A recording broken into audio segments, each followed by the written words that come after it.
We're always feeling good when this guy comes on the show. It's one of our favorites, the impeccable, the incomparable, healing. the Sex me up. He's gonna heal you after he tells you all of the sexy things going on in Nebraska football. It's Stephen M. Sipple. Sip, how are you, bud? Good. I'm doing fine. How are you guys doing? We're doing good. God, after that lead in, that's all you got? Yeah, you weren't serenaded? I know it was good. I appreciate it. Yeah. You got to speak up though. For some reason, I'm driving. I can't hear you as well. So you don't like sex? Do you? Oh, no. Come on. Okay, that's a given. All right. This is morning radio, Gary. I don't know. I don't know how to follow that. How about the decommitment of CJ Brownell? How's that look? What's your take on that, Steve? And well, let's talk about this because Gary talked about it yesterday with Brandon Vogel and about the 2026 recruiting class. And at this point, it does not look great in terms of the fact that they have 5 commits. All 5 of them are 3 stars. And they had CJ Brownell, who as soon as there was massive competition to come and get him, they end up losing him. I understand that Nebraska wants to go after dudes and they want to go after the best athletes and they believe in what they're doing. But do you think they're going after the top guys, the big fishes in the ponds a little bit too quickly here in the Matt Rule era? No. Okay. No, I don't at all. Okay. And all of this is, you have to watch it closely as it goes on. But I just look at recruiting so much differently now than I did even, last year. Sure. But certainly differently than I did 5 years ago, 10 years ago, 15 years ago. In fact, these conversations are really hard to have with people because I don't think most people understand the dynamics that are involved now. Now, to answer your question, I think Rule's doing the absolute right thing with how he's adjusted his mentality. You can't, you can't recruit like Iowa State at Nebraska. Now, if you can, and it would kind of soothe a lot of the masses here, if he went out and just took a bunch of Nebraska kids. We would feel good, and we'd be talking on our radio shows about how nice it is to have all these Nebraska kids in the class. But then when Oregon comes on the schedule and Ohio State and Penn State, you're just going to get beat again. I appreciate what he's doing, at least trying to do. So, which is take down those teams. Now, Brownell, I don't care about Brownell. Here's why: he's a corner. Okay, you can go get 20 corners in the portal. It's not a problem at all. He's a good prospect though, and you don't have any top nice. prospects. You can go get 20 of them. There's 30 of them in the portal. I don't know if there's 30 of them, Stephen. Okay, Sip, I know what you're saying. He's going to be a good player. You can't overlook it. Stings a little bit. Yes, have they already pivoted and they're working on others? Yes, but let me go back to something Matt asked you, and I'm going to give you a little context. I thought you were joking about Brownell. It doesn't sting at all. First of all, you knew it was happening. And now, if it were a lineman, a different sort of position, it'd bother me a little bit. But receivers, corners, I don't know. So it's just a dime. You're looking at them, and they're a dime a dozen. Yeah, they are. Okay. I think in this case he's a really good player, but they've already pivoted. But one of the things that what Matt asked. This is why. So when we get to this last week before the dead period, and you're waiting for commitment, and Nebraska is going to get a commitment tomorrow, okay? And it's basically 1 4-star out the door replacing with another 4-star. My feeling is this, because we know that Nebraska can usually bang, bang, bang with recruits, okay, commitments or reservations or whatever you want to call it these days. My thinking is Nebraska is so aggressive and is recruiting the kind of player that is up a level than maybe they've recruited in the past. And those are the guys that take their time. So that's why we have not seen a rush of commitments. Yeah, I'd say that's accurate. Now listen, I'm not where they're at right now. Is a little unsettling, but it's just unsettling right now on June 19th or whatever it is. You got to see how these next. Oh, I don't know. Say 2 months. I'll just be interested in what this conversation feels like in a month. Okay. You know, so that's why I don't like to jump the gun either way. I just don't. I don't. You can come off sounding like a moron. So, I don't know. I could. So you say they're a dime a dozen. The corners are a dime a dozen. Would you consider that Nebraska currently has a strong, like their secondary currently right now is a strength of the team? No, I wouldn't say that. Okay.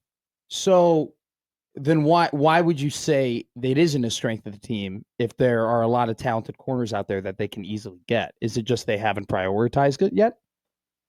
No, I don't know what you're asking me there. I'm just saying that if you lose a corner, yeah, it'd be nice to have Brownell in your program. Don't get me wrong. It'd be nice, but I just don't think you can go find them. I mean, it's not hard to find corners. It's not easy to find real good corners. So I guess you're projecting that Brownell will be really good. I don't know. I mean, maybe he will be. I don't know. But I'm not going to lose sleep over a projection when there's plenty of corners available. I don't know what you're asking me about, whether they're the strong, how that affects. Well, I'm just saying it's just I don't mean to get into an argument, but they might be the most intriguing position because of the kind of players they have there. Yeah.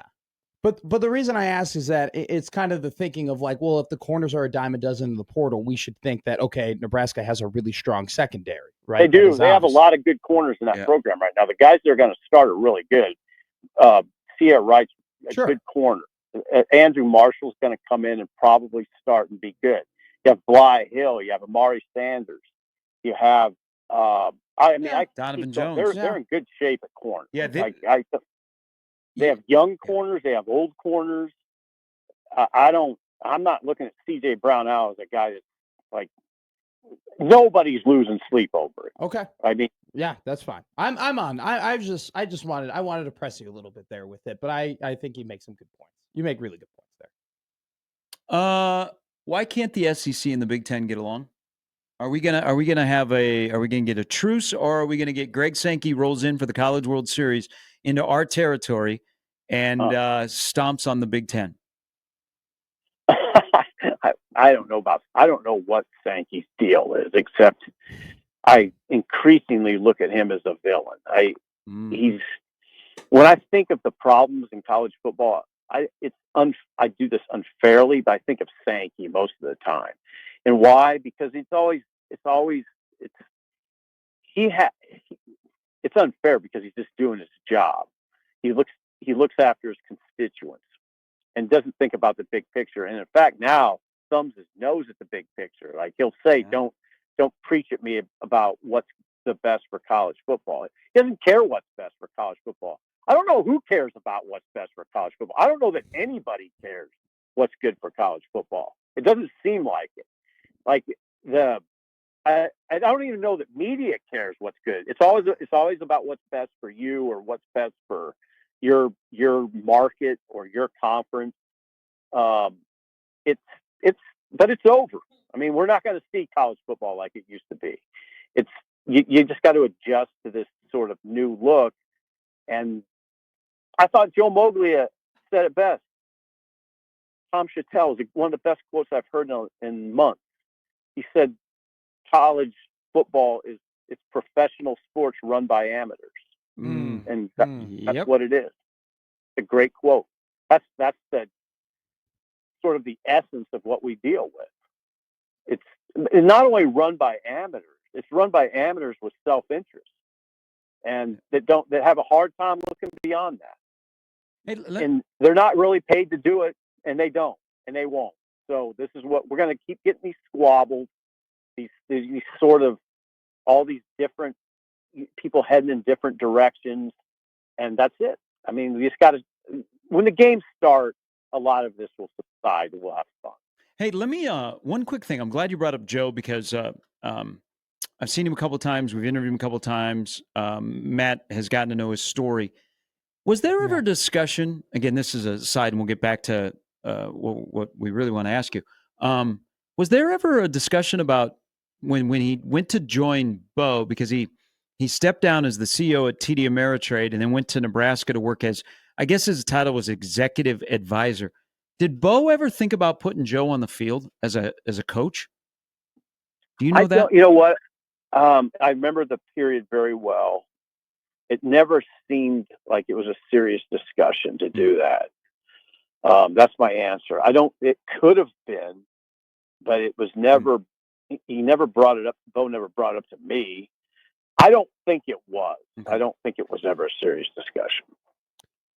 Steve, I think, and this is something that I've seen, and I want to know your thoughts on it. I feel like when Matt Rule came in to Nebraska, there was a lot of, I wouldn't say, I don't want to use the word pandering, but there was a lot of him trying to show Nebraska, the fan base, who he is and relate to the fan base and get everybody to know that, hey, we are on the same path. We all want the same things. And these are the things I'm going to do to accomplish that.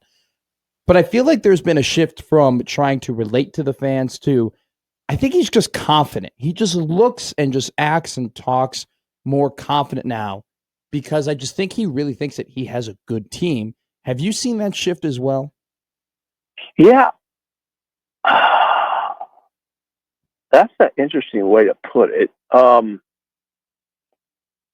think he's confident in what he's doing. I think that has to do with confidence in his team. I think a lot has to do with confidence in the coaching staff. When you have Holgerson and Phil Snow and Eckler and Butler to a certain extent, I think it frees him up a little bit, frees up his mind probably a little bit. And I wonder how much of it is that. I think Dylan Raiola is a part of that conversation too.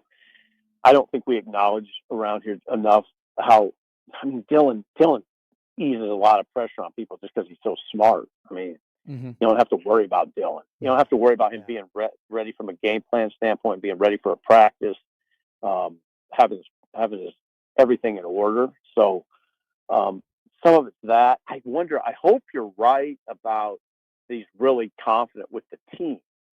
And when I say that, it's always what's in the back of my mind, Matt, is the defense. Sure. I'm not.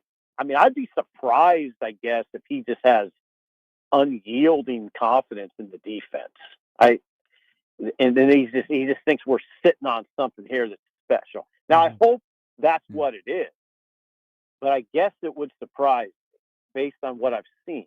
Just based on what I saw at Indiana and what I saw against UCLA. Yeah. I don't. Why? I don't.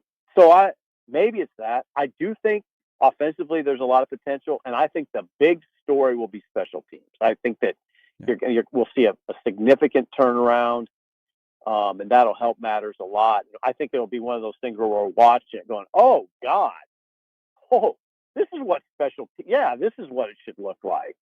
It'll almost be like a foreign concept to us. Well, I think there will be a game where it'll be the difference between being 7-5 and 8-4, and it'll be strictly on Eckler's area. That Nebraska is gone from 7-5, 8-4. Hell, there might be two games like that. Yeah, I definitely think he's a hire that is in the war wins above replacement. I think you could make him a 1.5, but it may not be just a Mike Eckler. It may be, we're doing special teams and we're going to teach it and we're going to get the right guys there and it's going to be a point of emphasis. I think that's one of the biggest developments of the offseason is special teams has become a point of emphasis in a league where special teams is really good. How many other times, Sip, can you rattle off at least two special teams coaches at other schools in your own conference? Yeah. We've got LeVar Woods, Mike Eckler. Yeah. And then think about that first game. The first game could be a significant special teams win. Cincinnati they hired their special teams coordinator in May. I mean, Good point. they have. Don't. I would think they're going to have issues. I think Eckler, your war stat, I'd go over 1.5. I think it could be. I think it could be a very significant thing. He blew up the specialist room, and then if you look at the guys that he has at his disposal for those teams, it's good. They have. I mean, Rule and that staff have fortified the roster to a point where you're going to have some mega athletes playing special teams, and it's going to look really good, I think.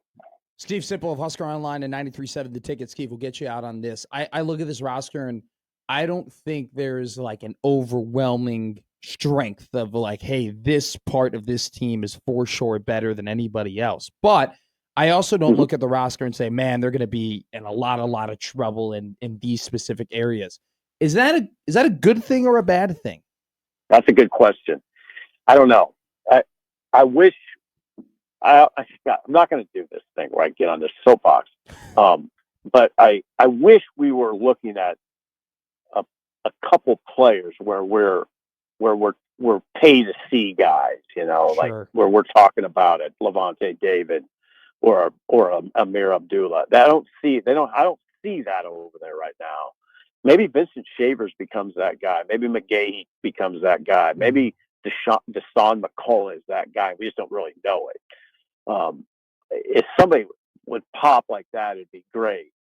What you're suggesting is they're pretty good across the board. There's nothing great. Yeah. I don't know what that's going to get you. That might get you 9, but it ain't going to get you 11 probably. And I mean, I just always appreciate you can't really take your eye off the ball. I don't think you can ever settle for being 8-9 win program. Sure. I don't know why. And what I hope, what I'm heartened by with the Rule is he is not a guy who settles. And that's what you need. He's not. Rule's not bent that way. And he's proven it in the way he's approaching recruiting. And I really appreciate it. He's given it hell, and there's no guarantees, nor should there be. Sip, thank you for healing us. Always appreciate the conversation as always. All right, good job, guys. Thank you. All right, see you, Sip.